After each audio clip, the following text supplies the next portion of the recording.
इस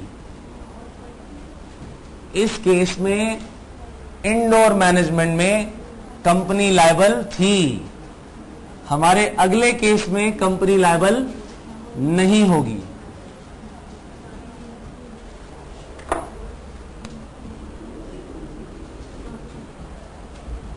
ये है exceptions of doctrine of indoor management.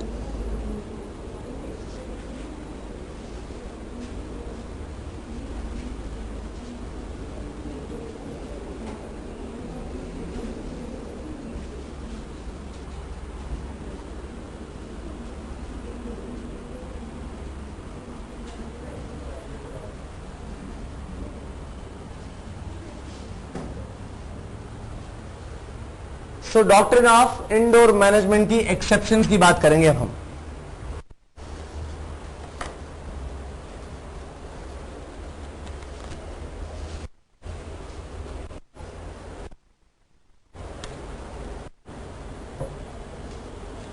हमने ये बात कही थी कि जो भी पर्सन कंपनी से डील करेगा, अगर उसे इस इर्रेगुलरिटी की नॉलेज है तो हम क्या कहेंगे कि कौन लायबल है? आउटसाइडर। आउटसाइडर लायबल है उस केस में। ये दो कंडीशन है ना। अगर आपने कंपनी को लायबल ठहराना है तो भैया आपने आर्टिकल्स पढ़ा हुए हैं, मेमोरेंडम पढ़े हुए हैं, और आपको इस इर्रेगुलरिटी की नॉलेज नहीं होनी चाहिए। राइट? Is it clear? अब बड़े ध्यान से मेरे सवाल का जवाब दीजिएगा। मान लो कि मैं कहूं कि mister A is one of the director of the company. ध्यान से सोचना, क्योंकि कंपनी की आर्टिफिशियल एंटिटी अलग होती है, मेंबर्स उसके अलग माने जाते हैं, डायरेक्टर अलग माने जाते हैं। इसका मतलब अपनी एक अलग कैपेसिटी में आप कंपनी से कॉन्ट्रैक्ट कर सकते हो। ठीक बात है कि नहीं? कंपनी के मेंबर्स चाहें तो कंपनी को सामान बेच सकते हैं, खरीद भी सकते हैं। ठीक बात है कि नहीं? मान लिया जाए कि यही मिस्टर ए डायरेक्टर भी है और अब ये कंपनी से डील करना चाहता है। मैं इसे रब कर दूं, इसे कट कर देते हैं और ये मान लेते हैं कि अब मिस्टर ए एक डायरेक्टर है। मुझे आप एक ये बात बताइए कि क्या यहां पर मिस्टर ए जो कि डायरेक्टर हैं, कंपनी से प्रोजेक्ट लेना चाहते हैं कितने करोड़ का? क्या इन्हें ये नॉलेज इंटरनल थी कि नहीं कि इसके जनरल मीटिंग में पास नहीं हुआ? भाई आर्टिकल्स ऑफ एसोसिएशन में तो लिखा हुआ है, सब देख सकते हैं, ये भी देख चुका है। लेकिन इंटरनली इस 2 करोड़ के प्रोजेक्ट पर जनरल मीटिंग का फैसला नहीं हुआ, क्या ये डायरेक्टर पहचान सकता था कि नहीं? और ये जानता था कि ये पास तो कर दिया गया है, लेकिन जनरल मीटिंग में इसका फैसला नहीं हुआ। तो ऐसे केस में हम क्या बोलेंगे कि ये कंपनी इस केस में लायबल नहीं मानी जाएगी। कंपनी का मतलब क्या है? Share holders. शेयर होल्डर्स का फैसला, कंपनी का फैसला। Is it clear? बात क्लियर है कि नहीं? बिल्कुल ऐसा ही केस हुआ और केस का नाम था Howard versus patent Ivory manufacturing company. क्या नाम था? Howard versus patent Ivory manufacturing company. पहले तो इस नाम को याद करो। पता नहीं कितने स्टूडेंट्स की नैया पार लगाई है इस पर्टिकुलर केस लॉ ने, अनगिनत।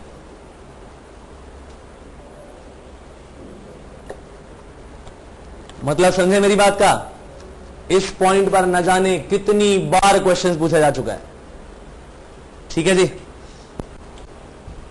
तो केस कुछ ऐसा था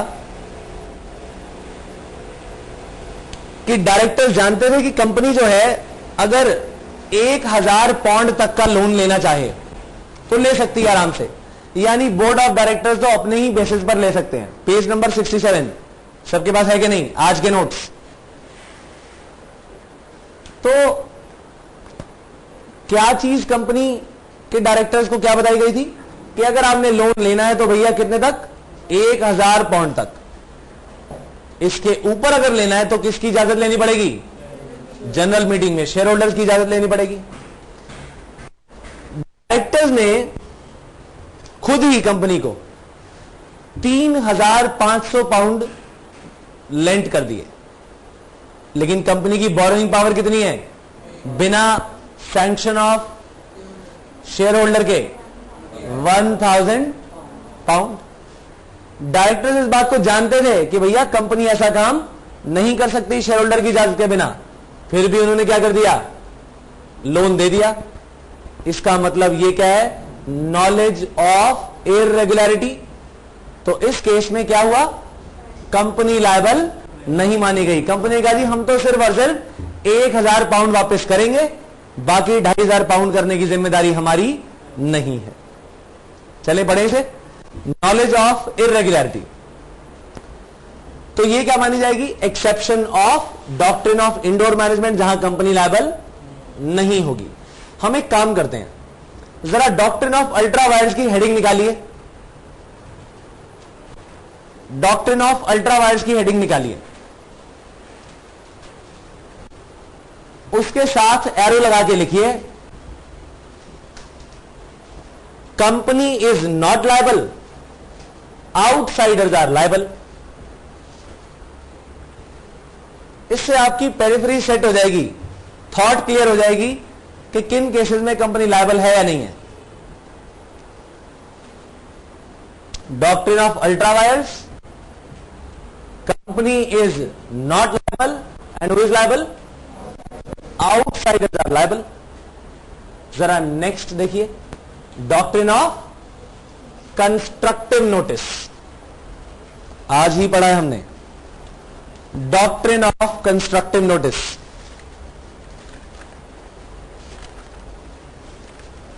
पेज नंबर 64, पेज नंबर 64 पे डॉक्ट्रिन ऑफ कंस्ट्रक्टिव नोटिस लिखिए, company is liable, company is not liable, outsiders are liable. पहले दोनों केसेस में company is not liable and outsiders are liable, right. अब अगला केस क्या है, डॉक्ट्रिन ऑफ इंडोर मैनेजमेंट। पहले दोनों केस में कंपनी लायबल नहीं थी, आउटसाइडर्स लायबल थे। इस केस में company is liable, outsiders are not liable. ठीक बात है कि नहीं।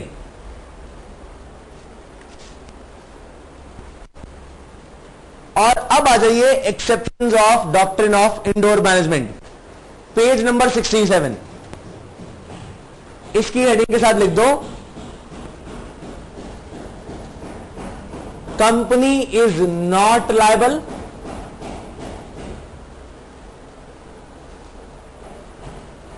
persons dealing with the company are liable.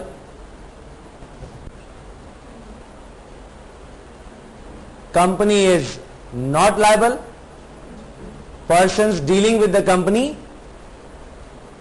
are liable.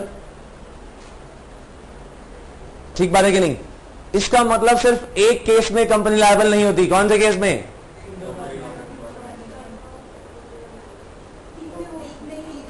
मैंने पूछा फिर कितने, सिर्फ एक केस में कंपनी लायबल नहीं होती, आपने कहा एक में, 3 में कंपनी लायबल नहीं होती और 1 में कंपनी लायबल होती है। इंडोर मैनेजमेंट वाले केस में कंपनी लायबल है, बाकी किसी में लायबल नहीं है। Is it clear. इसके हिसाब से अब आप पढ़ना शुरू करिएगा, जब भी पढ़ेंगे तो क्लियर हो जाएगा। तो exception of doctrine of indoor management क्या बताता है कि कंपनी लायबल, कंपनी लायबल नहीं है, सही है। चलिए, knowledge of irregularity, where the person dealing with the company has actual और इंप्लाइड नॉलेज ऑफ इर्रेगुलरिटी, उनको इसकी एक्चुअल या इंप्लाइड नॉलेज है इर्रेगुलरिटी की, regarding internal management, the person not claim benefit under the doctrine of indoor management. यानी ये person presumption नहीं ले सकता कि कंपनी ने काम कर दिया होगा। इसका मतलब कंपनी लायबल यहां पर नहीं है। सिर्फ एक बात ध्यान रखो कि डॉक्ट्रिन ऑफ इंडोर मैनेजमेंट में ही कंपनी लायबल होती है, बाकी में नहीं होती। डिसाइडेड केस लॉ पढ़ेंगे और लिखा है the directors of a company had an authority to borrow pound 1000 without sanction of share holders in general meeting. For borrowing above pound 1000 consent of share holders in general meeting was required. Was required add कर लीजिए।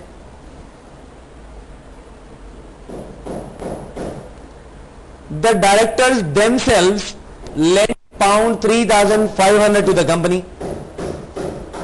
It was held that the directors had notice of internal irregularity and therefore the company was liable to them up to pound 1,000 only. उसके बाद वो liable नहीं थे। Is it clear? अब अगला भी केस क्या है? नेग्लिजेंस का केस क्या है? मुझे एक बात बताओ, क्या एक कंपनी के अकाउंटेंट के पास इतनी पावर होगी कि वो कंपनी की प्रॉपर्टी बेच दे या कंपनी की प्रॉपर्टी बेचने के लिए कॉन्ट्रैक्ट कर ले? क्या कंपनी के किसी भी अकाउंटेंट के पास, चार्टर्ड अकाउंटेंट के पास, क्या ये पावर होगी कि वो कंपनी की प्रॉपर्टी बेचने का कॉन्ट्रैक्ट कर ले? यार आर्टिकल्स में भी अगर लिखा जाएगा तो क्या एक अकाउंटेंट को पावर दे देंगे? पावर इस चीज की हमेशा प्रॉपर्टी अगर बेचनी है तो जनरल मीटिंग की पावर होती है। इमूवेबल प्रॉपर्टी को बेचने के लिए शेयर होल्डर्स की रजामंदी होनी चाहिए, उसके बिना नहीं बिकता। एक अकाउंटेंट ने ऐसा ही किया, किसी पर्सन के साथ कॉन्ट्रैक्ट कर लिया, हाँ जी मैं कंपनी की प्रॉपर्टी आपको बेच दूंगा, या कंपनी से फॉर एग्जांपल वो कहे जी मैं प्रॉपर्टी खरीद लूंगा किस कंपनी के लिए। इन दोनों के लिए ही क्या एक अकाउंटेंट को पावर मिल सकती है? एक थर्ड पार्टी होने के नाते आप क्या सोचोगे कि जरा चेक तो करें कि भाई क्या इस अकाउंटेंट के पास पावर है भी या नहीं है। इस चीज के लिए आप चेक कहां करोगे बताइए? प्रॉपर्टी की बेचने के रूल्स एंड रेगुलेशन में कई जगह कई बातें तो एओए में पता लग जाएंगी, ठीक बात है कि नहीं? अगर आप उसे देखने के बावजूद भी सेटिस्फाइड नहीं हो तो कंपनी जाओ। कंपनी में अगर इस चीज को प्रूव कर दिया जाए कि वो एक एजेंट बनाया गया है सेल करने के लिए, कंपनी की प्रॉपर्टी को बेचने के लिए, तब तो बात समझ में आती है। अदरवाइज आप अगर इसको चेक करने नहीं जानते, आपकी नेग्लिजेंस मानी जाएगी। नेग्लिजेंस मानी जाएगी आपके पॉइंट पे कि आपको यह चेक करना चाहिए था कि यार अकाउंटेंट के पास कहां से पावर आ गई। ठीक बात है कि नहीं? इसीलिए अगर ऐसा कभी केस आया तो लायबल कौन होगी? Third party. ऐसे ही केस में हुआ Anand Bihari Lal versus Dinshaw and company bankers limited. An accountant of the company entered into a contract with a third party to sell the property of the company. It was held that the third party could not assume, underline करिए इसे, could not assume,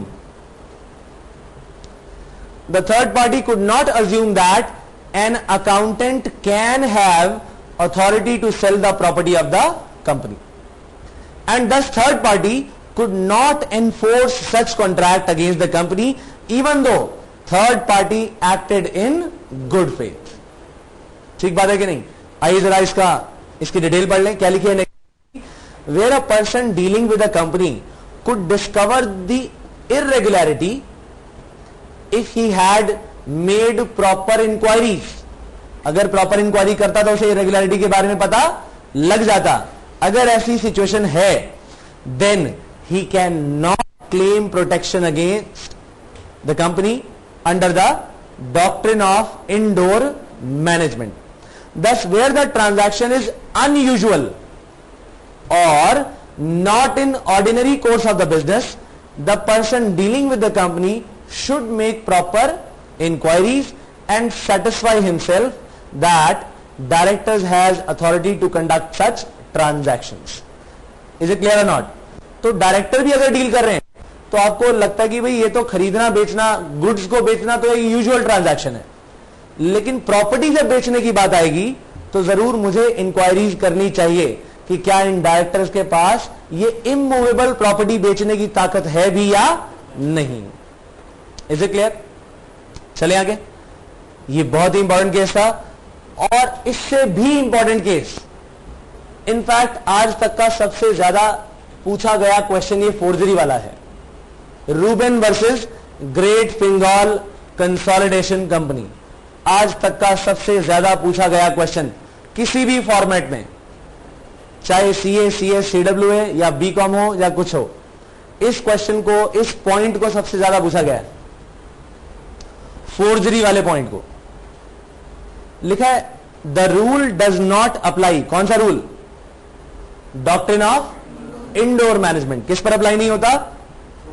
it does not apply to transactions involving forgery where a document is forged by the officer of the company. Officer को underline करिए। The person dealing with the officer can not claim the benefit of this doctrine, thus a company cannot be held liable for forgery committed by its officers. मान लिया जाए एक company secretary था, उसने share certificate issue करना था, 2 directors के sign चाहिए थे और एक सेक्रेटरी के साइन। कंपनी सेक्रेटरी के पास यूजुअली साइन करने के लिए आता है, कंपनी सेक्रेटरी के पास आया, साइन कर दिए, साथ में जो 2 डायरेक्टर्स थे उनके भी जाली सिग्नेचर कर दिए। इन फोर्स्ड सिग्नेचर को करने के बाद उसने शेयर सर्टिफिकेट एक पर्सन को इशू कर दिया। लो जी आपका हो गया ये। सामने वाले ने क्या देखा कि भाई तीनों साइन है, आर्टिकल्स में क्या लिखा है, मैंने देख लिया और तीनों साइन यहां पर करे हुए हैं, वो ठीक है, अपनी तरफ से उसने एक्ट कर दिया, ठीक बात है कि नहीं। लेकिन साइन क्योंकि यहां पर जाली किए गए थे, इसीलिए कंपनी लायबल नहीं मानी जाएगी। इस केस में कंपनी लायबल नहीं मानी जाएगी। ये केस का है फोर्ज्ड का। जाली काम जहां पर भी किया जाएगा, उस किसी भी केस में चाहे कंपनी के ऑफिसर से नहीं क्यों ना किया हो, अगर कोई नुकसान हुआ तो कौन लायबल है? पर्सनली ऑफिसर लायबल होंगे, कंपनी लायबल नहीं मानी जाएगी। आउटसाइडर को देखो क्या क्या लायबिलिटी हुई। आउटसाइडर ने शेयर्स लेने थे, शेयर्स उसे नहीं मिले, या मान लिया जाए कि एक प्रोजेक्ट पे साइन होने थे, 2 बंदों ने झूठे सिग्नेचर कर दिए, सामने वाले ने उसके लिए 100 लैपटॉप वाला केस ले लो, साइन चाहिए थे, उसने जाली सिग्नेचर किए, 100 लैपटॉप की डिलीवरी दे दी और इसको कहा कि जाके आप पैसे ले लो। पता लगा बाद में कि 100 लैपटॉप की लेने की पावर तो इसमें है नहीं। कितने साइन चाहिए? 3 बंदों के, लेकिन वो ओरिजिनल साइन नहीं है तो उनके ऑब्जेक्ट में ही। तो क्या करे कंपनी? कंपनी कहेगी ठीक है जी, आप अपने लैपटॉप सारे वापस ले जाओ, हम पैसा पे नहीं करेंगे। सामने वाले को भी नुकसान नहीं हुआ, ठीक बात है कि नहीं। लेकिन मान लिया जाए कोई नुकसान हो गया तो कंपनी लायबल नहीं मानी जाएगी, उस ऑफिसर को लायबल ठहरा दिया जाएगा जो कि जाली सिग्नेचर, फोर्ज्ड सिग्नेचर करके जिसने आगे ये काम किया था। Is it clear? आइए केस पढ़े। अच्छा, इसकी एक लाइन दोबारा पढ़ लेते हैं, लास्ट वाली। लिखा है where a document is forged by officer of the company, the persons dealing with the officer can not claim the benefit of this doctrine, thus a company cannot be held liable for forgery committed by its officers. Decided case law, Rubin versus Great Fingal Consolidation Company. A person was issued a certificate, share certificate, with common seal of the company. Signatures of 2 directors with the secretary were required to issue such certificate. The secretary of the company signed on the share certificate. Secretary also forged the signatures of 2 directors. The holder of such certificate contended that he was not aware of the forgery. आप यही तो कहते हो कि articles मैंने पढ़ लिए और मुझे इर्रेगुलरिटी के बारे में मालूम नहीं। आप अगर इस डॉक्ट्रिन ऑफ इंडोर मैनेजमेंट को अप्लाई करवाना चाहते हो तो क्या होना चाहिए? इस पर्सन ने आर्टिकल्स या मेमोरेंडम पढ़े हो, दोनों चीजें, और इर्रेगुलरिटी के बारे में नॉलेज ना हो। कहता है मैंने दोनों काम किए, तो आप मुझे क्यों ये शेयर सर्टिफिकेट इशू नहीं कर रहे? उन्होंने कहा जी डॉक्ट्रिन ऑफ इंडोर मैनेजमेंट की एक्सेप्शन है, इसीलिए। क्या? क्योंकि ये काम फोर्ज तरीके से किया गया। पढ़े, ये लाइन बहुत इंपॉर्टेंट है। The holder of such certificate contended that he was not aware of the forgery and it was not possible for him to check whether the signatures were genuine or not। अपनी जगह वो ठीक है बिल्कुल। hence certificate issued to him should be valid। Company ने बोला जी आप अपनी जगह बिल्कुल ठीक हो, लेकिन क्योंकि फोर्ज किया गया है इसीलिए हमारा कंसेंट तो इसमें है ही नहीं, हमारा कंसेंट तो इस काम में है ही नहीं, इसलिए वॉइड माना जाएगा। Is it clear? सीपीटी में हमने दो चीजें पढ़ी थी, no consent at all and no free consent. No consent at all यानी एरर इन कॉजा, कंपनी का कोई कंसेंट था ही नहीं, और एग्रीमेंट क्या है? Void, void from the beginning, इसीलिए कंपनी इस काम के लिए लायबल नहीं थी।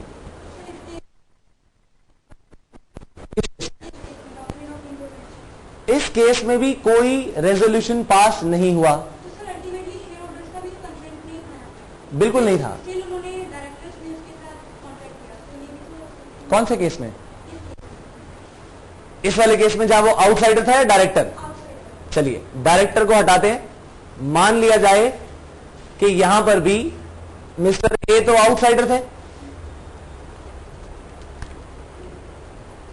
इंटरनल प्रोसीडिंग्स की बात करते हैं, राइट? किसकी बात करते हैं? जनरल मीटिंग में लिए गए अप्रूवल की।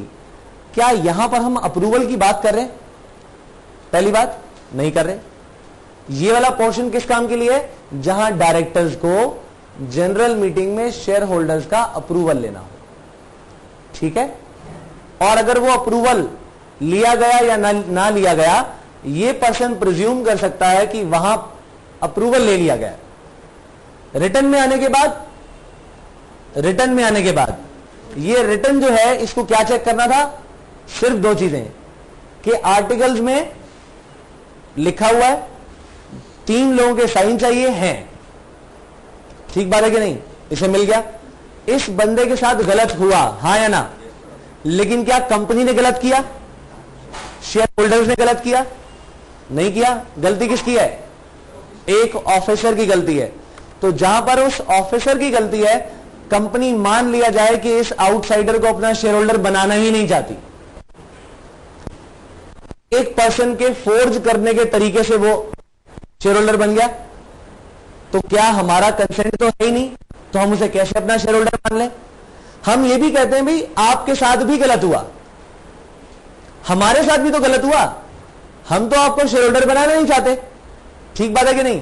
हमारे साथ भी गलत हो गया। आप शेयर होल्डर बनना चाहते हो लेकिन झूठे साइन कर दिए इसने, आपके साथ भी गलत हुआ। तो देखा जाए तो कॉन्ट्रैक्ट तो तभी होगा जब दोनों पार्टीज राजी होंगी, ठीक है? आपको राजीनामा किसने दिया? इसने गलत, तो हम इसको सजा देते हैं ना। कोई आपको नुकसान हुआ तो इससे ऑफिसर से लेंगे, कंपनी इस काम के लिए लायबल नहीं मानी जाएगी। ऐसा इसलिए, जरा देखिए, मिस्टर एक्स और जेड, मान लिया जाए वाई के थ्रू एक काम होता है, कॉन्ट्रैक्ट होना है एक्स और जेड के बीच में। बताइए किन लोगों की रजामंदी जरूरी है? एक्स और जेड की रजामंदी जरूरी है, चाहे वो किसके थ्रू काम हो?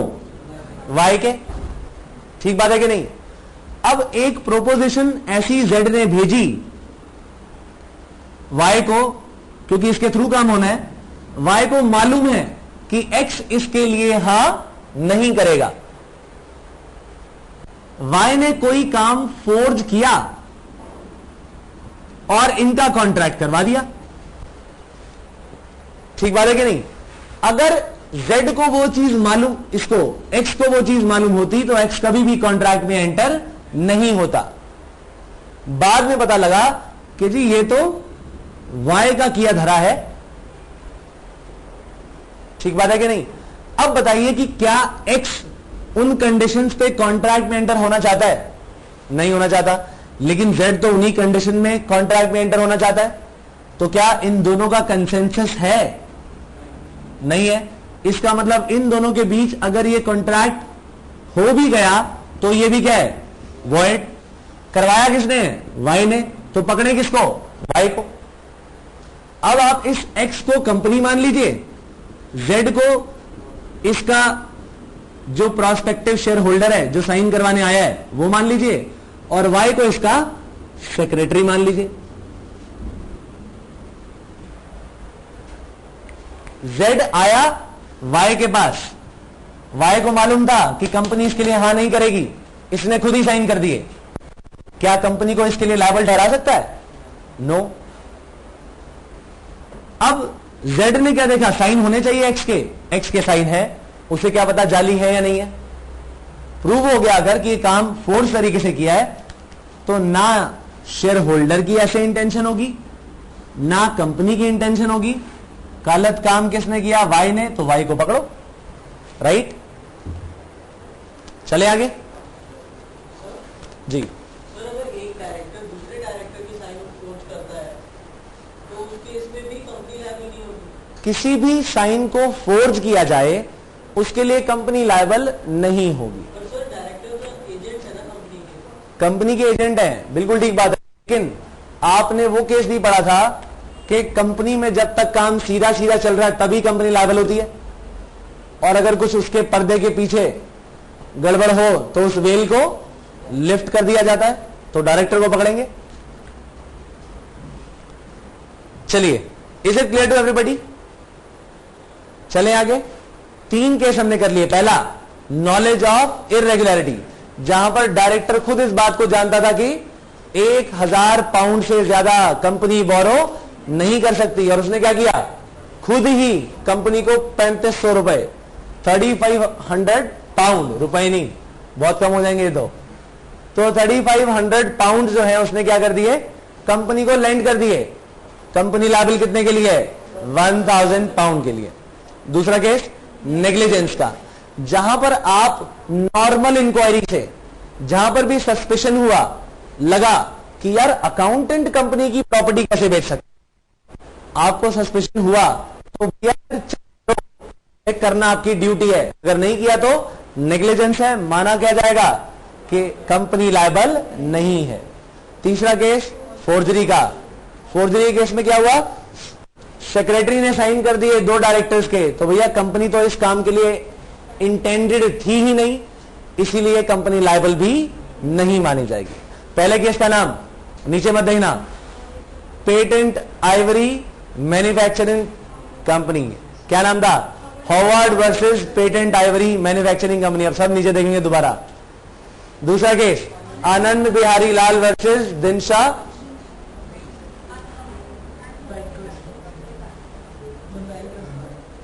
जो बैंकर्स थे, क्या नाम है पूरा?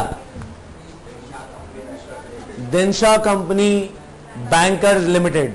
Third case, Ruben versus Great Bengal Consolidation Limited. अब आएगी हमारी बात अगले केस की।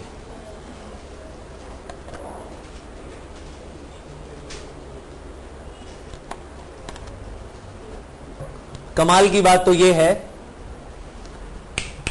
कि इंडोर मैनेजमेंट में हमने 2 कंडीशंस डाली थी, हाँ या ना? कौन सी? पहली बात तो यह कि इर्रेगुलरिटी नहीं पता होनी चाहिए, ये तो कर लिया हमने। उसके बाद 2 कौन से किए? नेग्लिजेंस और फोर्जरी। क्या वो इससे मिलते जुलते हैं?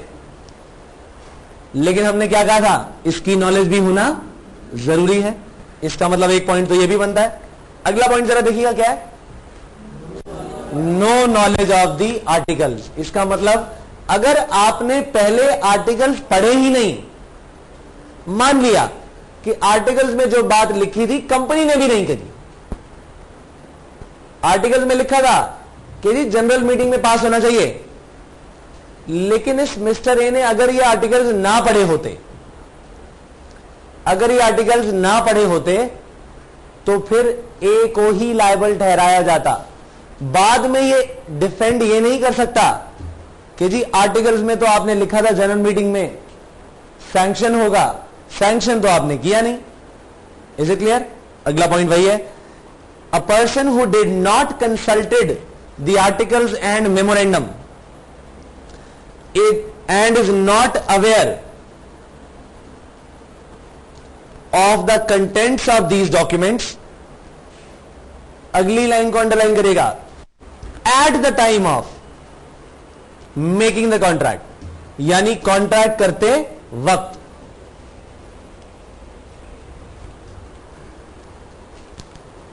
चलिए एक क्वेश्चन आया है, इसके बाद लेंगे।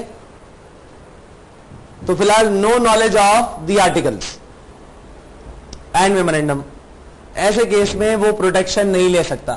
तो आर्टिकल्स की नॉलेज अगर लेनी चाहिए तो वो पहले लेकर आए, बाद में वो ये नहीं कह सकता जी आपने आर्टिकल्स में जो लिखा है वो आपने पूरा नहीं किया, पहले पढ़ना पड़ेगा। केस था Rama corporation versus proved tin and general investment company.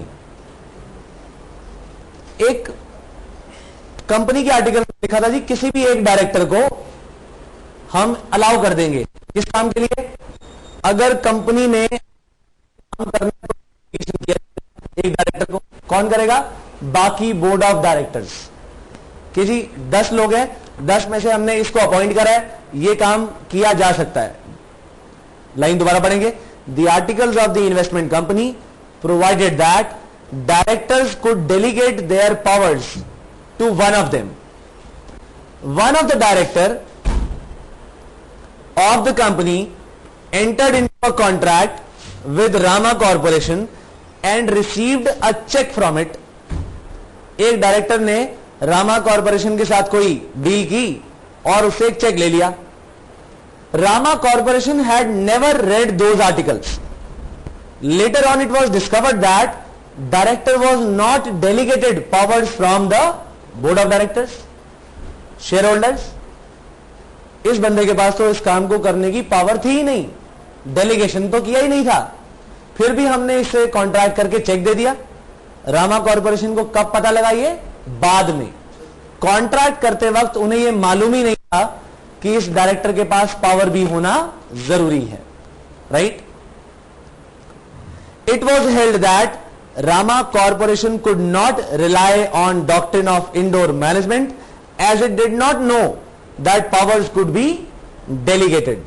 Accordingly, the benefit of doctrine of indoor management was not available. Is it clear? तो बहुत सिंपल सी बात कि आर्टिकल्स ऑफ एसोसिएशन की नॉलेज होना जरूरी है। आप इस एग्जाम्पल प्रोजेक्ट 1 करोड़ और 2 करोड़ वाले में भी सिस्टम ये अपना सकते हैं कि आर्टिकल के बारे में पहले ना मालूम होता, बाद में इस पॉइंट को, इस डॉक्ट्रिन ऑफ इंडोर मैनेजमेंट के बेनिफिट को नहीं ले सकता। आइए क्वेश्चन ले, एक फोर्जरी वाले पॉइंट से रिलेटेड एक क्वेश्चन है, लिखा है what remedy is available to the person in case of forgery, यानी थर्ड पार्टी को क्या रेमेडी अवेलेबल होगी। रेमेडी यानी वो क्या कंपनसेशन ले पाएगा। कंपनसेशन कब होता है? जब उसे कोई लॉस हो। तो अगर थर्ड पार्टी को कोई लॉस होता है तो उसके लिए कंपनी जिम्मेदार नहीं मानी जाएगी। कौन लायबल है? ये ऑफिसर लायबल माना जाएगा। अब बचे हुए 2 पार्ट बहुत ही ज्यादा इजी।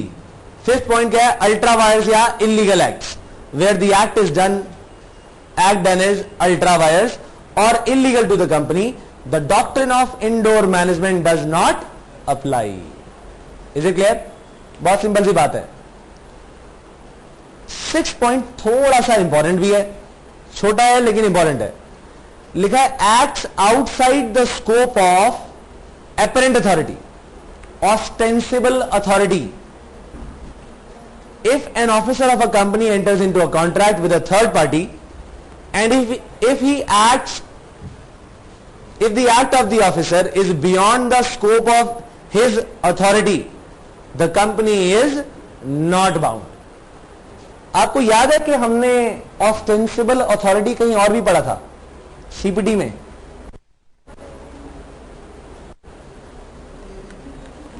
पार्टनरशिप एक्ट में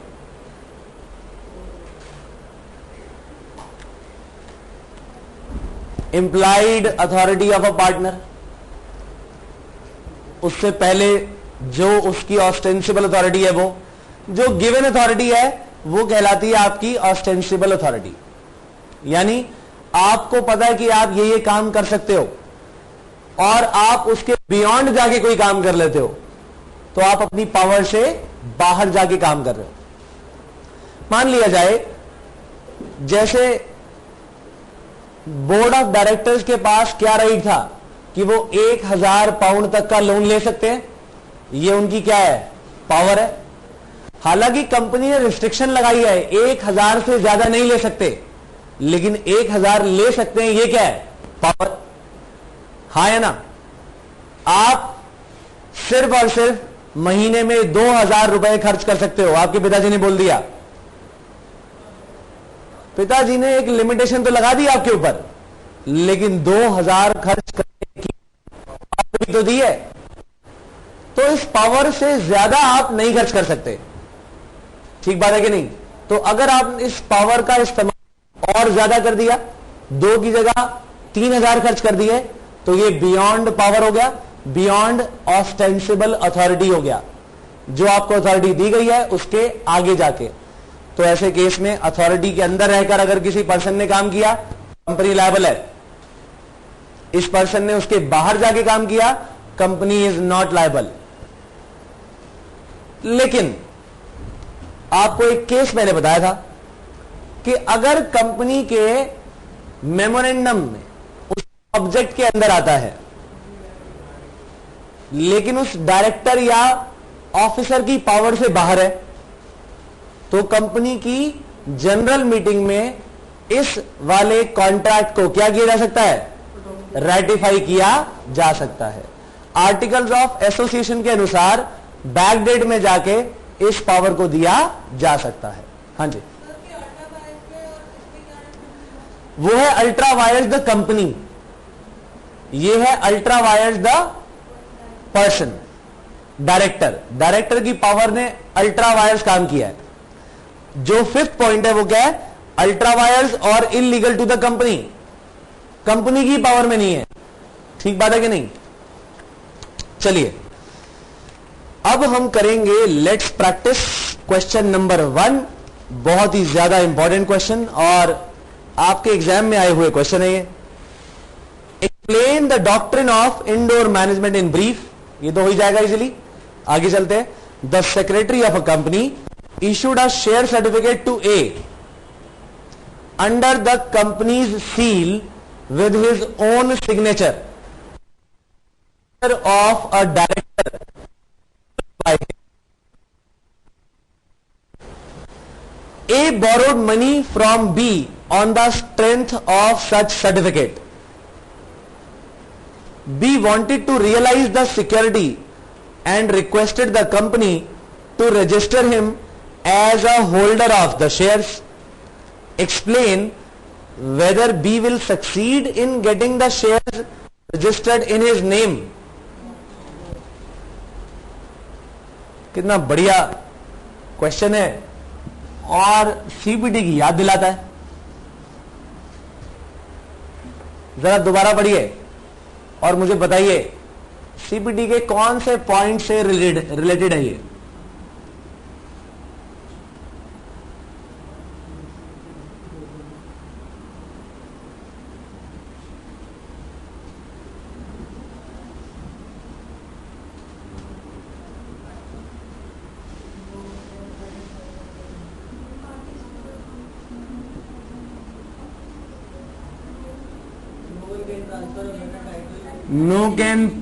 No one can pass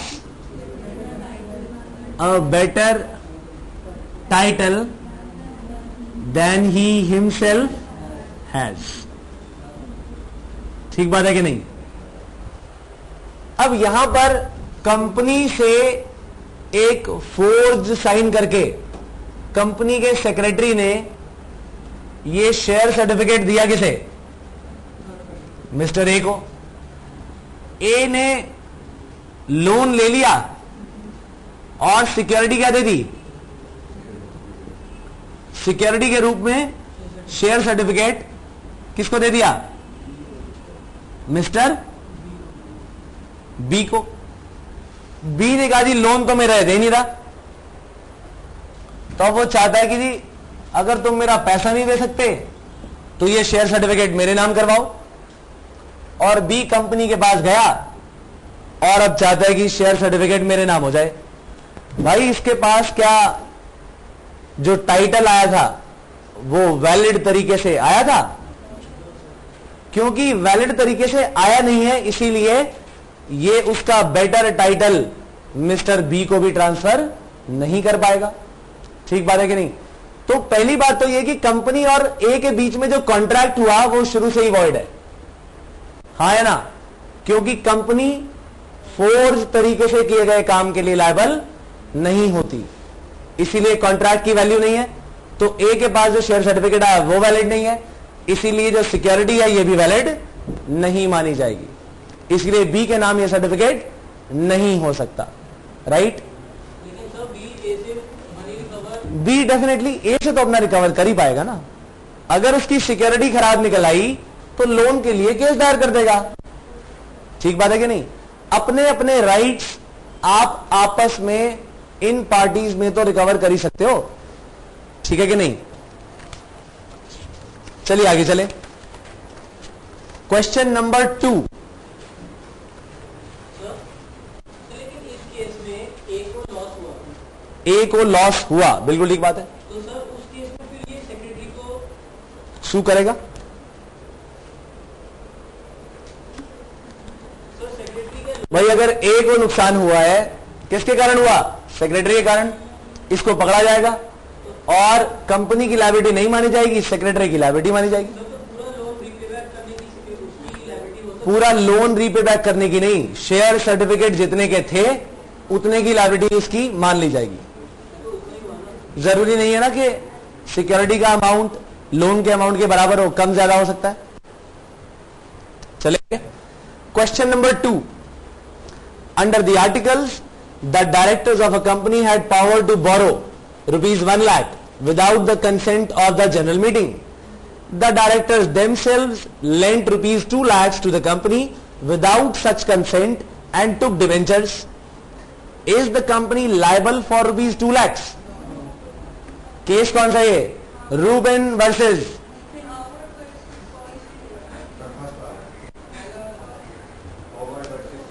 ये है Harvard versus patent Ivory.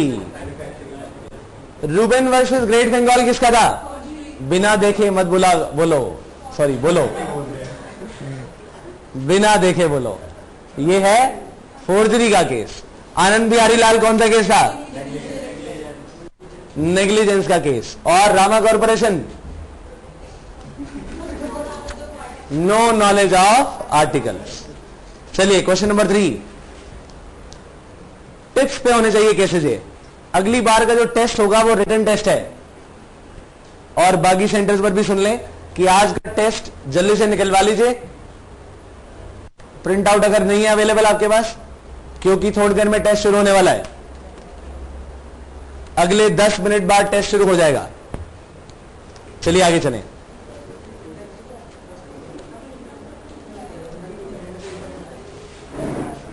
Question number 3। Question number 3.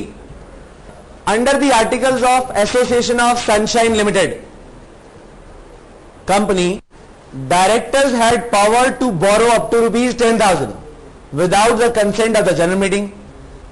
The directors themselves lent 35,000 to the company without such consent and took debentures of the company. Decide under the provisions of Companies Act 1956 whether the company is liable. If so, what is the extent of liability of the company in this case? So company is not liable. Case कौन सा है? रामा ये है Harvard versus patent Ivory manufacturing Company. अब तो याद हो गया होगा, लोन वाला केस पेटेंट आइवरी वाला है, राइट। चलिए,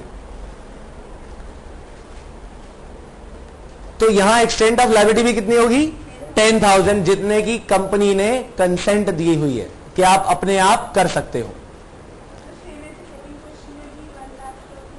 पिछले वाले केस में भी 1 लाख की लायबिलिटी है, ठीक है। चलिए,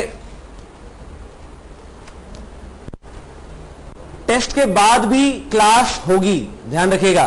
बाकी सेंटर्स पे टेस्ट के बाद हाफ एन आवर की क्लास होगी। टेस्ट आपका बहुत छोटा सा है, उसके बाद क्लास होनी है। So test would be for 15 to 20 minutes today, not more than that.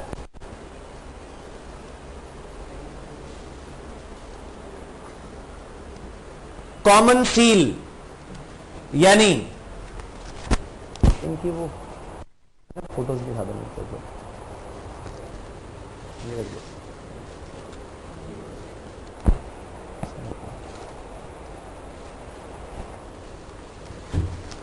तो कॉमन सील, कॉमन सील का मतलब सिग्नेचर्स।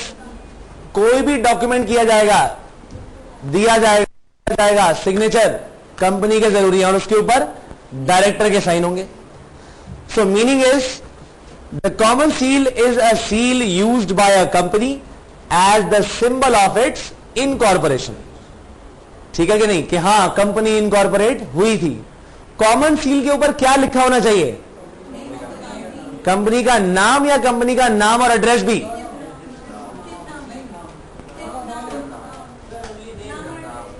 नाम और एड्रेस दोनों, या नाम?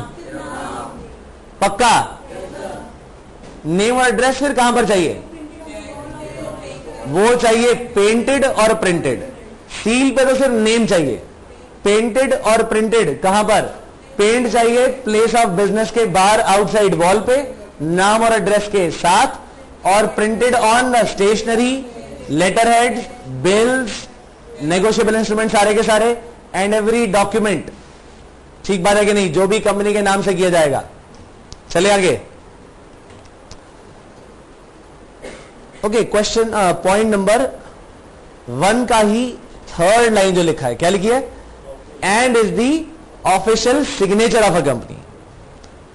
Name of the company should be engraved on seal. The seal should have companies name engraved in eligible characters.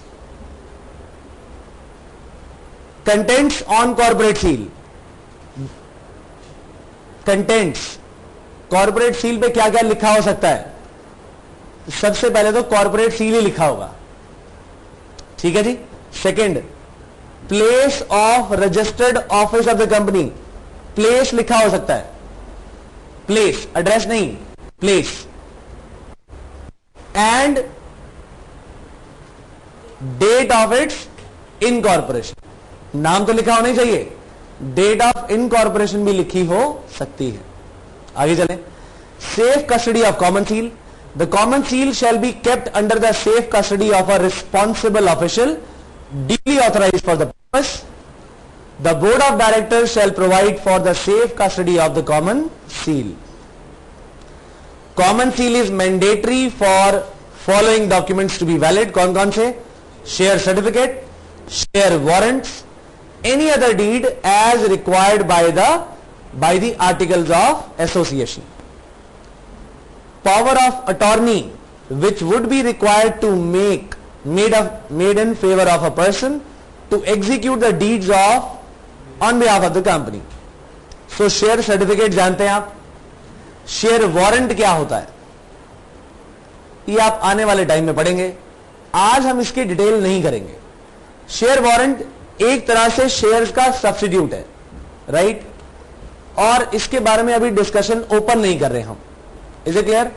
फर्क सिर्फ इतना है, छोटा सा मैं आपको बताऊंगा। शेयर सर्टिफिकेट एक तरह से सिर्फ आपको क्या बताता है कि हां जी ये सर्टिफिकेट शो करता है कि कितने शेयर्स मेरे पास है। डिविडेंड लेने के लिए आपको क्या करना पड़ेगा? बोलना पड़ेगा कि हां जी मेरा नाम मेंबर ऑफ रजिस्टर में लिखा हुआ है कि नहीं, रजिस्टर्ड ऑफ मेंबर में नाम लिखा हुआ है, आपके अकाउंट में डिविडेंड कैसे आएगा, या तो डायरेक्ट या फिर आपके पास डिविडेंड्स के लिए वारंट आ जाएंगे।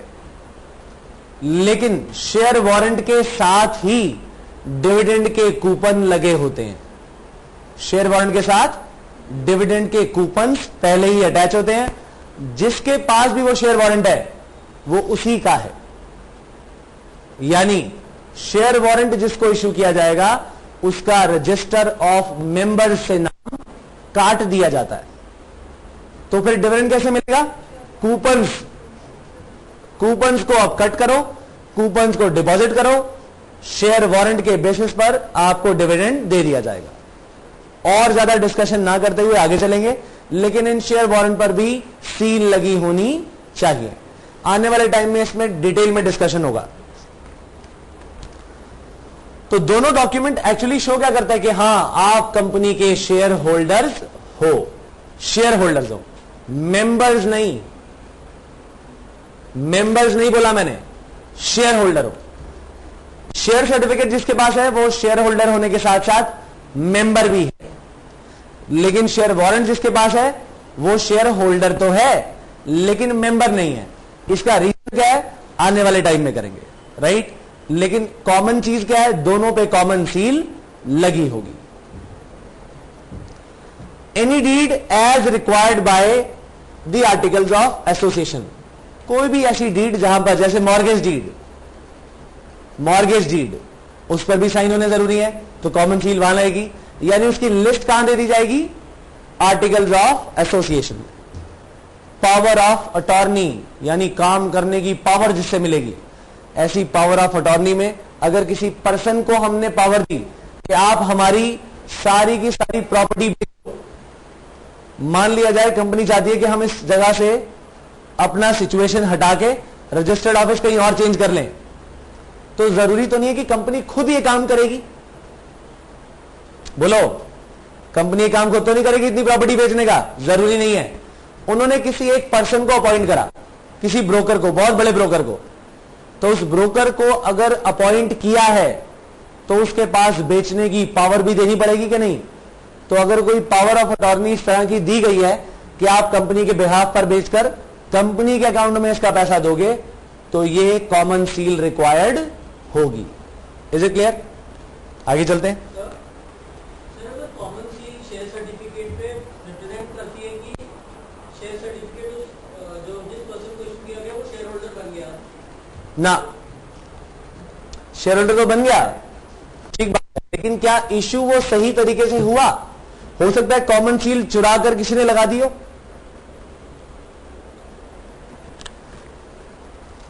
कॉमन सील को चोरी करके, ऐसा पॉसिबल है कि नहीं?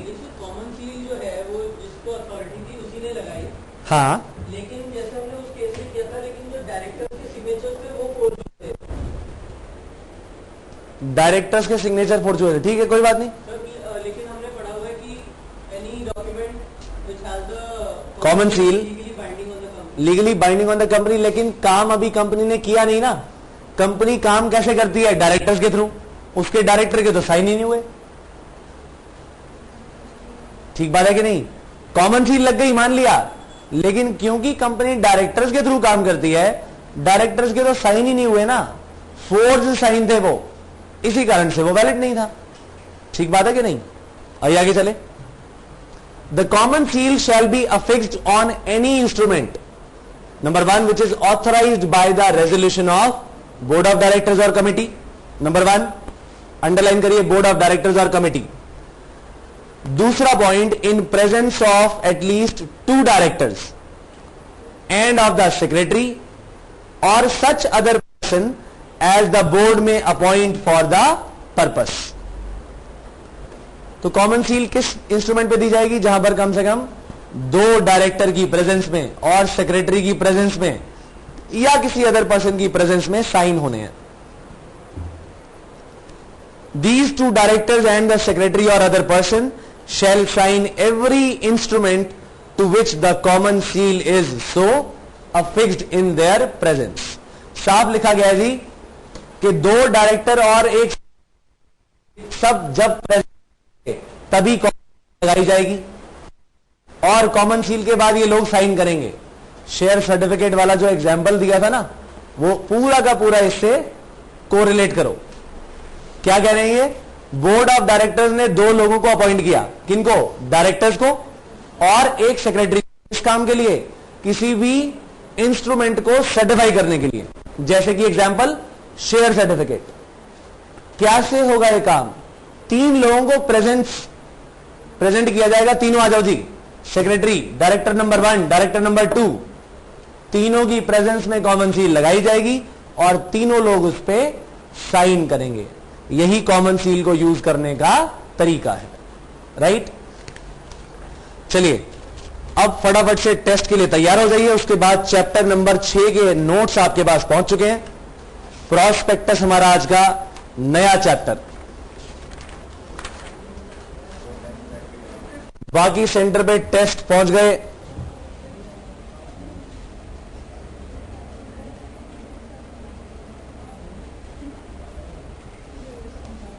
जरा यस और नो का जवाब दे दीजिए।